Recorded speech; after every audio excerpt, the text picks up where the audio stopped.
So being a solo artist, I was trying to think outside of the box, and I'm not the type of guy to wait around and for someone to discover me. I know that those percentages are extremely low, and so I wanted to find ways of getting a fan base, building a fan base, becoming my own business as a solo artist. Gabe Kubanda, as the business, and really learn how to manage myself well and to do things right for myself. So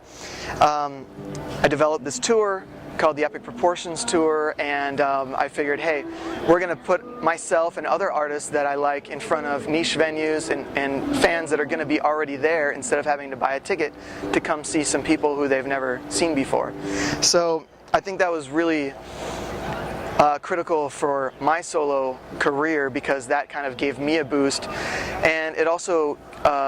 is starting to put me in front of industry people who otherwise would have not known about me if it wasn't for my company that I developed and how I've been running things in the background. I moved to LA when I was 21, went to UCLA Extension for music business, was in a bunch of bands, and ended up transitioning to be a solo artist just 3 years ago,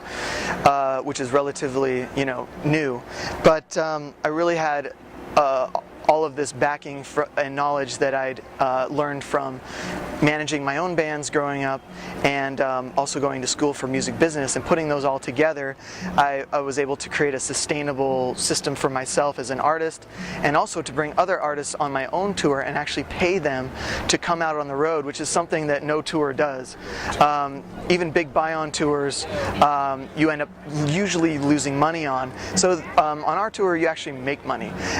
and that's just such a cool shift in the industry that we're able to provide, and that is really, really cool for me. And so I just want to continue that process of bringing other bands up as I'm coming up,